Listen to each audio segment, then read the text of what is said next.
All right, so just last week we got a development update number 5 about the range combat update that is coming to Mount & Blade 2 Bannerlord.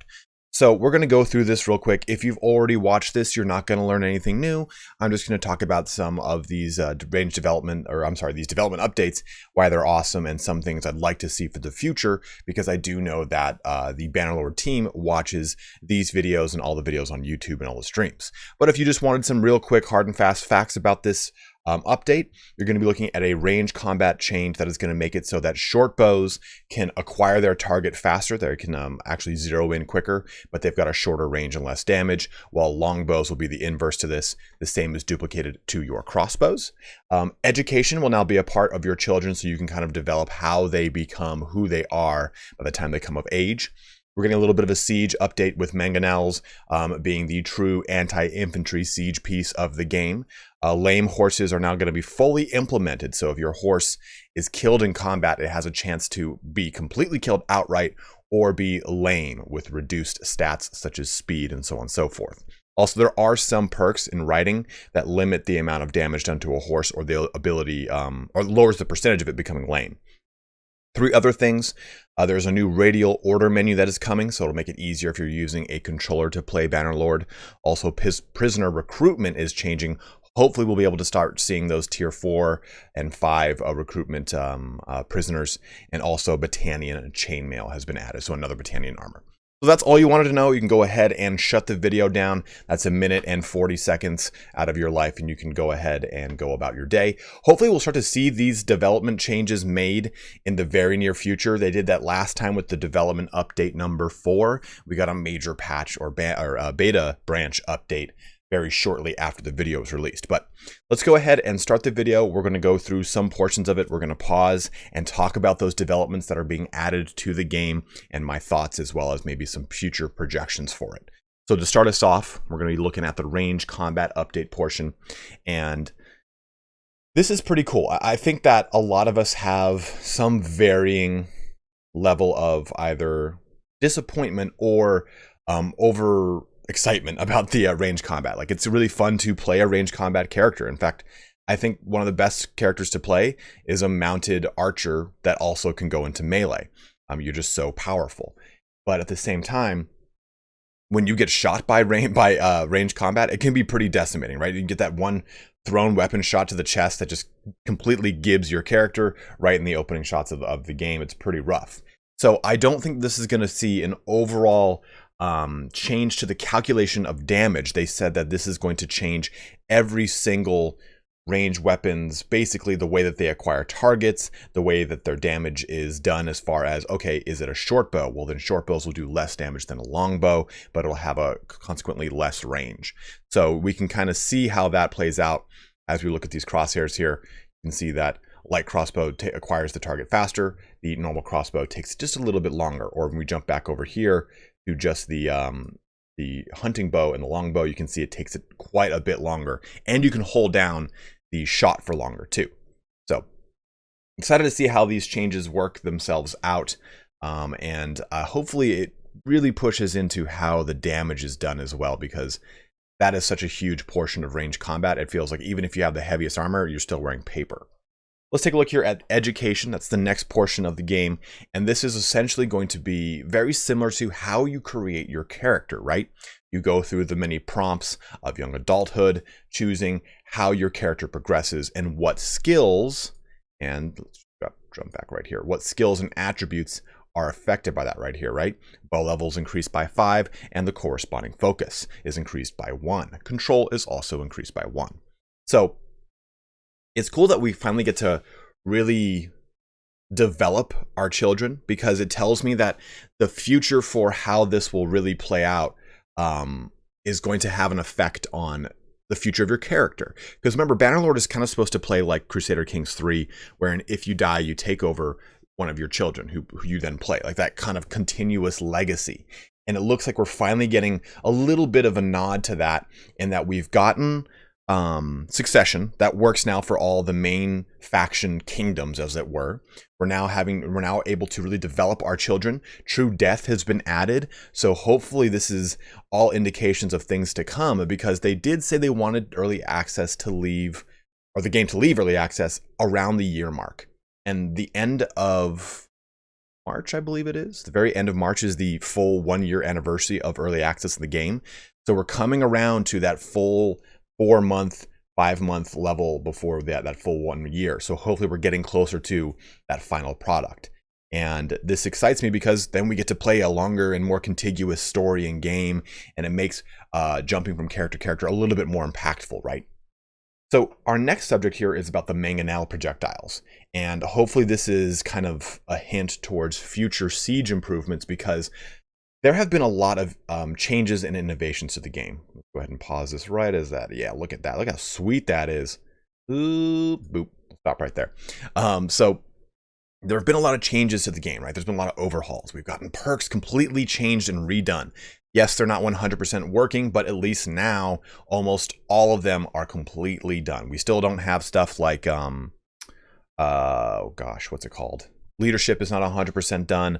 A lot of the stuff in the lower portion of the skill tree, or I'm sorry, of the character tree is not completed yet, but we'll get there hopefully sooner rather than later, maybe in this next beta branch. We just got 4 perk tree overhauls, so it was pretty awesome. But hopefully now they'll start to really fine-tune sieges, because sieges at the very beginning I didn't have too much of a problem with, but as we went through every subsequent patch, the siege AI has gotten worse. The lack of using ladders effectively, the lack of using batter rams effectively has made one of the biggest drawing factors of the game, sieges, just become a lot more lackluster. So hopefully by them looking at the siege projectiles, this is their foray into looking at the siege AI, into changing how the siege warfare works as a whole, and we get a better overall siege experience. So the mangonels are exciting though in and of themselves, because you can see how much damage that just did up here in the upper right. I'm really looking forward to using them in some siege warfare. Next, we have the lame horses. Not too much to really talk about here. It just simply means now, if your horse dies, see, horses turned into a lame sumpter horse since it got seriously injured. So now if your horse falls in combat, it has that chance to become lame or die outright. So you have to be careful with your horse. You can't just charge into combat unless you have the corresponding riding skill that mitigates the chance of that horse becoming lame or overall killed. Next thing here though is the radial order menu. This is something that a lot of people have asked for, is a change to the order menu. They said, hey, it's really cumbersome using the function keys. So hopefully the radial menu is also beneficial if you're using a mouse and keyboard. They didn't mention anything about it. I'm hoping maybe it's a button you press and you can use the corresponding WASD keys to just quickly select what you want to do. I'd love if there was maybe even a favorite section for formations, like saying, okay, I'm almost always going to set formation 1 into shield wall, or having them default start in certain formations that you can maybe do from the party screen.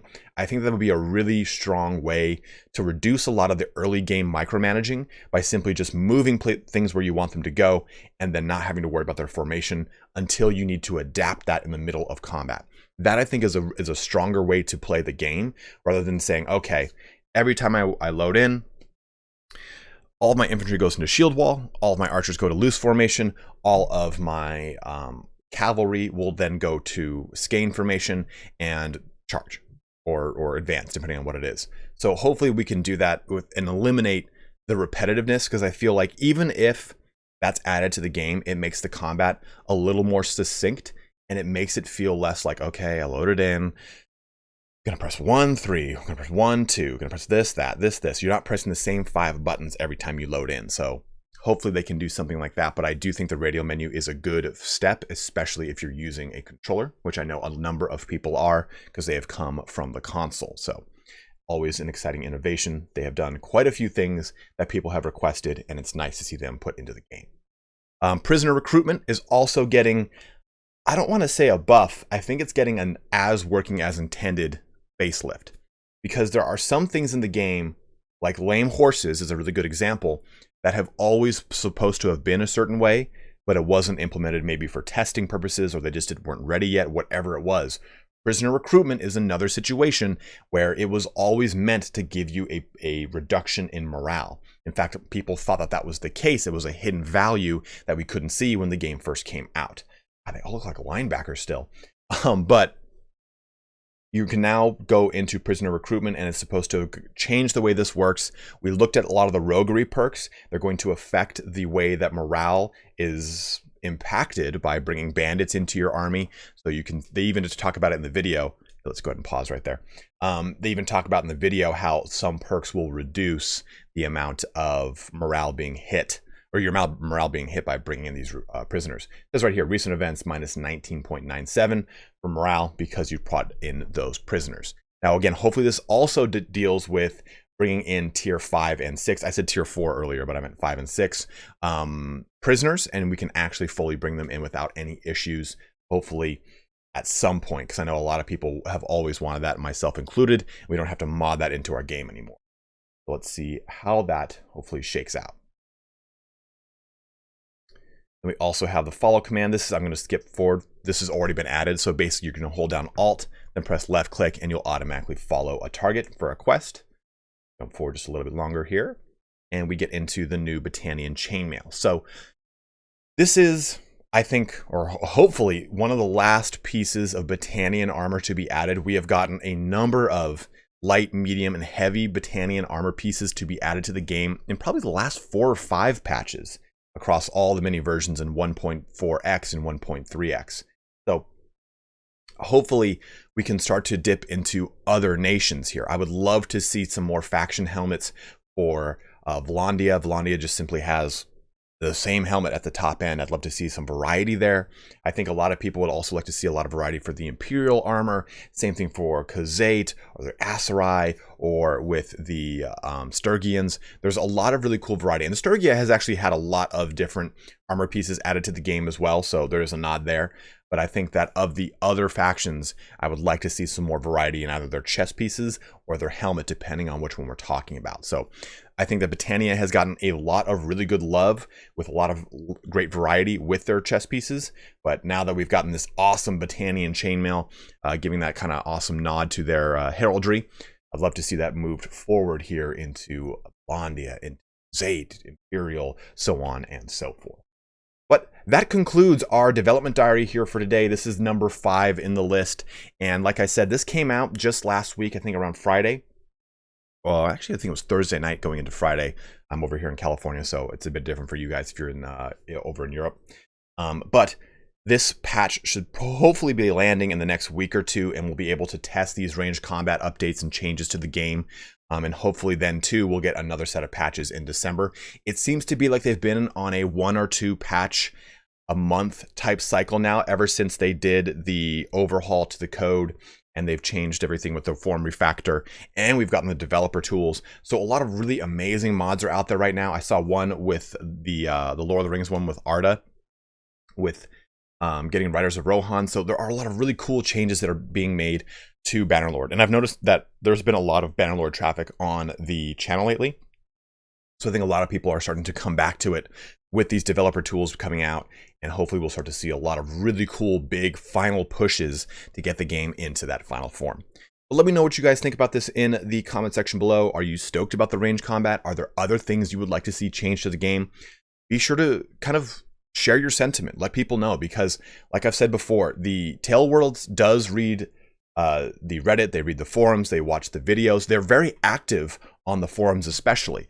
So giving feedback is the best way to get this game changed in the way that you want it. It's still in an early access phase, and a lot of the big changes that we've seen to the UI or the way that the game operates has been a lot of community feedback on stuff that they've changed and wanted in immediate not necessarily immediate, but they've pivoted a lot quicker than what they would have probably done had done otherwise without that feedback. So as always, guys, thank you so much for watching here today. Have a good one and take care.